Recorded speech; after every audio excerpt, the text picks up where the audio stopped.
Hello, morning. So I am in Istanbul and I'm just about to experience for the first time Uzbek Airways.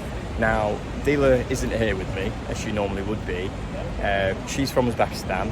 It's the reason why I am flying Uzbek Airways, but due to passport issues, she's not been able to do this first leg of the trip with me, so she's not been able to come to Turkey, which is where I'm flying from Istanbul, and then actually make it onto Uzbekistan with me. So I'm here solo, which I'm a little bit sad about, because she'd certainly, be able to give me loads of information about the experience and, build up my expectations and really help me through it.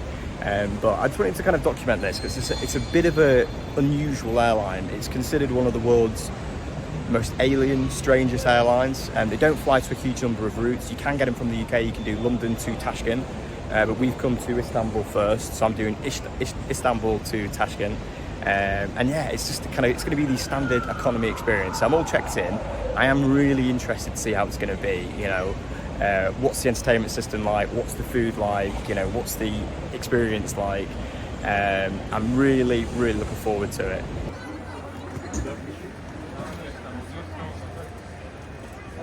So I was going to check in just before the flight, but I've just been to the food court area, which is amazing to be fair. They've got everything. They've got Subway, McDonald's, Popeyes, Slim Chicken. We've got some amazing food options.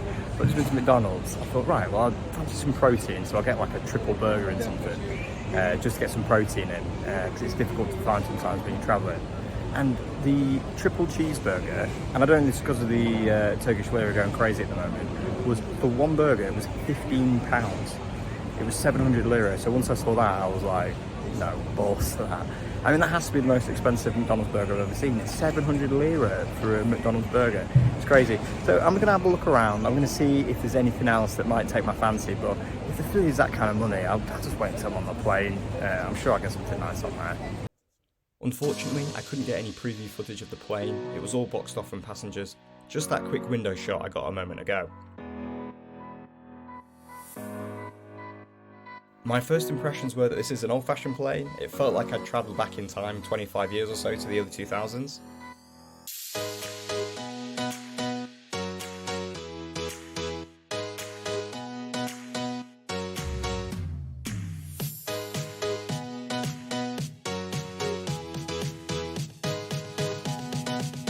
My first disappointment was that someone had left their gum on my armrest. How long's that been there? Plus, my entertainment system didn't work. Not a great start to my 4-hour flight. But we did get eye masks and slippers, which was a nice touch. The weird thing about the entertainment system was that it looked like it had been provided by China Air. Must have a deal with them, although in this case my screen wasn't working. Broken entertainment also meant I could not watch the Uzbek air safety video. This might sound crazy, but the safety video is really well done and is the best in-flight safety video I have ever seen. I know that's like saying it is my favourite paint to watch dry, but the video shows things about Uzbek culture and really sets the tone for your trip to Uzbekistan. It was something that Dila always shows me in the context of Uzbek Airways, and it was a shame not to see it here actually on the plane. The air stewards then started out giving out pillows to everyone but me. After takeoff and getting 30 minutes or so into the flight, they gave out peanuts and a small drink. This was nice actually to see a flight offering the old classic in-flight snack that is peanuts. The provided in-flight meal was a bit of a disappointment. It was generic plain food, beef in tomato sauce in my case, and not Uzbek at all. I was hoping for some plov, some Uzbek samosas or bread, but this service was quite standard. Something else that was apparent throughout the flight as well was that the staff were mega grumpy and just wanted to avoid conversation at all costs when serving customers, especially me. I don't think I was their favourite customer this flight. So overall, Uzbek Airways is an interesting experience. This flight felt like a flight I would take in the early 2000s, so there's definitely some nostalgia there for me, just with the look of the interior and the lack of in-flight entertainment. This flight was actually much worse than the return journey, which I didn't manage to get on camera unfortunately, where the return plane was newer and more modern. Goes to show they have a real mix of planes in that fleet.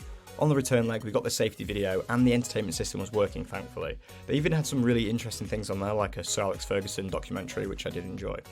Just some thoughts on the airport as well, because I think it's worth mentioning. It's not like other airports I've been to. I couldn't film inside, but Tashkent Airport is like a plane graveyard when you actually land there on the runway, which makes it interestingly aesthetically when you land. And basically the building itself is just one massive building. Every passenger enters into the main customs room, and gets in the queue. It's a relatively small airport, but my experience was that it is quite inefficient. It took around 90 minutes to get through border control, customs, and then actually collecting my bag. So if you do fly to this airport, probably factor that into your time. So that's my quick review of my Uzbek Air flight. I hope you enjoyed. So join us for the next series of videos, which will be highlights of our days in our time in Uzbekistan. We were there for 3 weeks, and eventually Dila Farouz did make it out, yeah. We had a great time, and I'd love to share those memories with you guys.